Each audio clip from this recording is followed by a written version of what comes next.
शादी की पहली रात जहाँ सब लड़कियों के लिए खुशियाँ लेकर आती हैं, वहीं मेरे लिए यह रात मेरी जिंदगी की सबसे ज्यादा दर्द तकलीफ दे साबित हुई।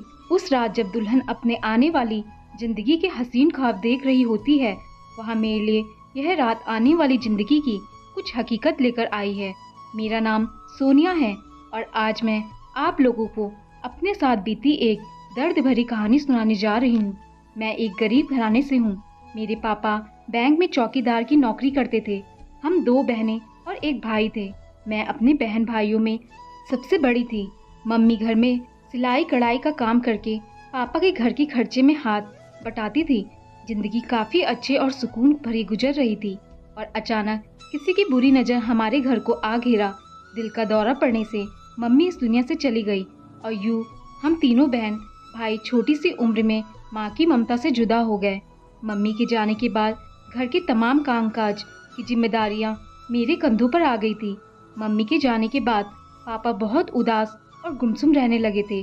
मैंने न सिर्फ घर का तमाम कामकाज संभाला बल्कि पापा को भी हौसला दिया, तसल्ली दी। बहन भाई वैसे ही स्कूल जाते रहे जैसे मम्मी के होते हुए जाया करते थे, पर मुझे अपनी पढ़ाई छोड़नी पड़ी। मैं मुश्किल से मैट्रिक तक ही पढ़ाई कर पाई थी। मम्मी हमें छोड़कर इस दुनिया से चल बसी। मैट्रिक के बाद मैं और पढ़ाई नहीं कर पाई और घर के कामकाज में मसरूफ़ हो गई। खैर, वक्त गुजरता गया और मेरे छोटे छोटे भाई बहन कब बड़े हो गए पता ही नहीं चला। अब वो उस काबिल हो चुके थे कि अब्बू का ख्याल रख सके और घर की देखभाल कर सके। छोटी बहन ने जैसे ही मैट्रिक पास किया, पापा मेरे लिए रिश्ते की तलाश में निकल पड़े और कुछ ही दिनों के बाद उन्हें एक रिश्ता पसंद आ गया। लड़का पढ़ा लिखा था, अच्छा कमाता था और अपने माँ बाप का इकलौता भी था। पापा को लड़का देखते ही पसंद आ गया। लड़के के माँ बाप जब हमारे घर आए तो उन्होंने मुझे देखा तो उन्होंने भी हाँ कर दी। लड़के की माँ को मैं बहुत पसंद आई थी और यूँ कुछ दिनों में हमारी शादी हो गई और मैं शादी कर अपने ससुराल चली गई। शादी की रात जब मेरी सास मुझे मेरे कमरे में बैठाने आई तो मैं काफ़ी डरी और सहमी हुई थी। उन्होंने मुझसे तसल्ली दी, कुछ देर मेरे पास बैठकर बातें करती रही और फिर यह कहकर वहाँ से चली गई कि सूरज को भेजती हूँ। मैं अपने कमरे में बैठी अपने पति का इंतजार कर रही थी। दिल ही दिल में डर भी लग रहा था कि ना जाने मेरा पति किस तरह का आदमी होगा। खैर, कुछ ही देर में मेरे कमरे का दरवाज़ा खुला और मेरे पति कमरे में दाखिल हुए। वह बेड के कोने में आकर बैठ गए और कुछ देर खामोशी की बात कहने लगे। देखो, मेरी बात ध्यान से सुनो। मैं तुमसे शादी नहीं करना चाहता था क्योंकि मैं पहले ही किसी और लड़की को पसंद करता हूँ।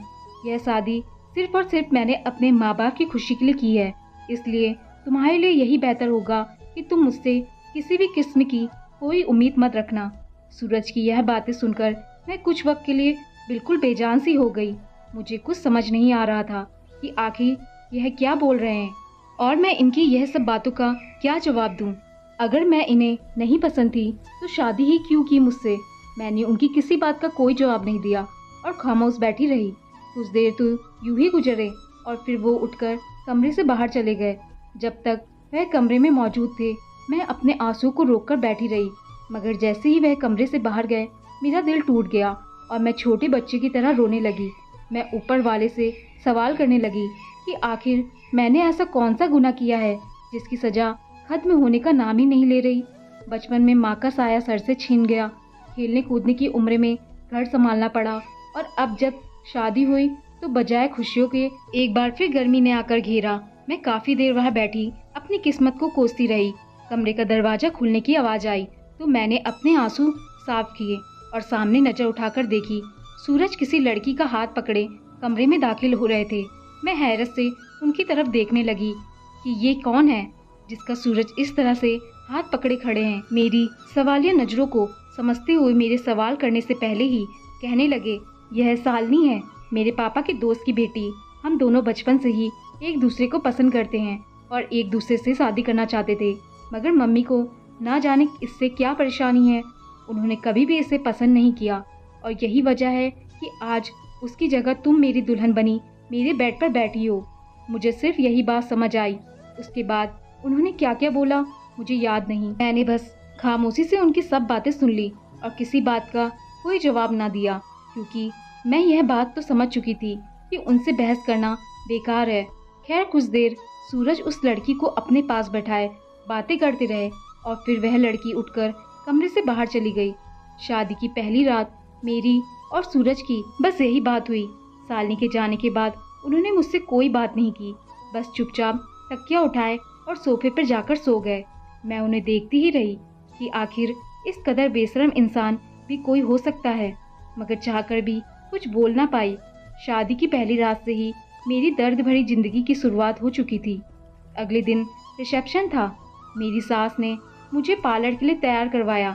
मैं बहुत ही खूबसूरत लग रही थी और इस बात की तारीफ वहाँ मौजूद तमाम औरतों ने की, मगर जिससे मैं इस सब की उम्मीद रखती थी उसने मेरी तारीफ में एक लफ्ज़ ना बोला।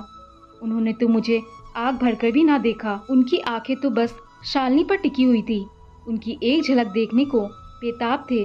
पूरे फंक्शन में बस उसी को ही देखते रहे और मैं उन्हें। शादी के अगले कुछ महीने ऐसे गुजरे, एक ही कमरे में हम दोनों मियाँ बीबी अजनबी बनकर जिंदगी गुजारते रहे। सूरज जब भी घर आते उनका मूड काफ़ी खराब होता, ना मुझसे बात करते और ना ही मेरी किसी बात का ख्याल था तो बस शालिनी की नई नई फरमाइशों का। वह लड़की सिर्फ और सिर्फ उन्हें लूट रही थी और यही वजह थी कि मेरी सास ने सूरज की उस लड़की से शादी नहीं होने दी। मैं यहाँ सब जानकर भी खामोश रहती, क्योंकि मैं जानती थी कि सूरज उसके खिलाफ एक लफ्ज़ नहीं सुनेंगे। खैर वक्त गुजरता गया और एक दिन शालिनी हमारे घर कुछ दिनों के लिए रहने आ गई। उस दिन सूरज बहुत खुश थे। अब हर रात घर वालों के सोने के बाद सूरज शालिनी को अपने कमरे में ले आते और मुझे कमरे के बाहर निकाल देते। कहते तुम बाहर खड़ी रहो और पहरा दो ताकि कोई देख ना ले, और जैसे कोई यहाँ आने लगे तो मुझे बता देना। मुझे लगता था शायद मैं दुनिया की अकेली ऐसी बीबी हूँ जो खुद अपने पति की उस वक्त पहरेदारी कर रही है जब वह किसी और गैर लड़की के साथ उसके ही कमरे में प्यार मोहब्बत की बातें कर रही है। कभी कभी मेरा दिल करता कि अपने घर वापस चली जाऊं, पापा को सब कुछ सच सच बता दूं कि अब मैं इस घर में और नहीं रह सकती। सूरज के साथ गुजारा करना अब मेरे बस की बात नहीं है, मगर फिर पापा की कही हुई बातें याद आ जाती जो उन्होंने मेरी विदाई के वक्त मुझे बोले थे। उन्होंने कहा था कि अच्छी बेटी वही होती है जो हर हाल में अपना घर बसाने की कोशिश करती है, अपने पति की वफादारी करती है। वो मेरी शादी पर बार बार यही बात कह रहे थे कि जो भी हो अपना घर बसाने की कोशिश करना। बस यही वजह थी कि मैं उन्हें चाहकर भी कुछ नहीं बता सकती थी।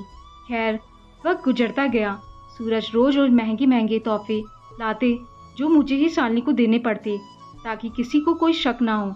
मैं दिल ही दिल में बहुत सब्र करती, मगर मेरे पास सब्र के अलावा कोई चारा ना था। जब एक रात सूरज शालिनी से मिल रहे थे तो अचानक मेरी सास अपने कमरे से बाहर आ गई और मुझे यूं कमरे के बाहर खड़ा देखकर काफ़ी परेशान हो गई। फिक्रमंद अंदाज में बोली, आखिर रात के इस वक्त तुम यहाँ क्यों खड़ी हो? मैं चाहती तो उन्हें सब कुछ सच सच बता सकती थी, मगर मैंने ऐसा नहीं किया। मैंने सूरज का राज छुपाए रखा और अपनी सास से झूठ बोलकर उन्हें वहाँ से भेज दिया। सूरज कमरे में खड़े सब कुछ सुन रहे थे और यूं उनको मेरा यह अंदाज काफ़ी पसंद आया। अब पहले से ज़्यादा उनका रवैया मेरे साथ बहुत बेहतर हो चुका था। अक्सर मुझसे बातचीत कर लेते थे। मैं भी खुश रहने लगी थी। मेरी ज़िंदगी में एक बार फिर उम्मीद की किरण दिखाई दे रही थी। खैर वक्त गुजरता रहा और मेरी शादी को तकरीबन 1 साल बीत गया। अब मेरी सास अक्सर बातों बातों में मुझे पोते की ख्वाहिश करती दिखाई देती। मैं उनकी बातों से काफ़ी परेशान रहने लगी थी। समझ में नहीं आता था कि आखिर उन्हें सच्चाई कैसे बताऊं। उन्हें कैसे बताऊं कि आपके बेटे ने मुझे आज तक अपनी बीबी का दर्जा ही नहीं दिया।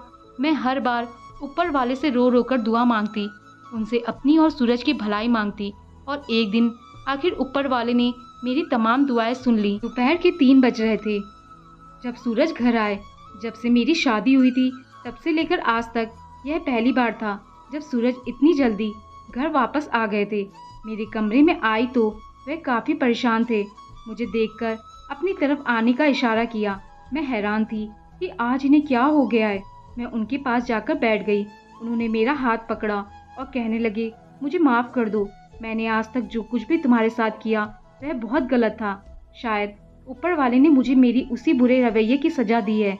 यह कहकर वो बच्चे की तरह रोने लगे। मैंने उन्हें पानी पिलाया और काफ़ी तसल्ली देती रही।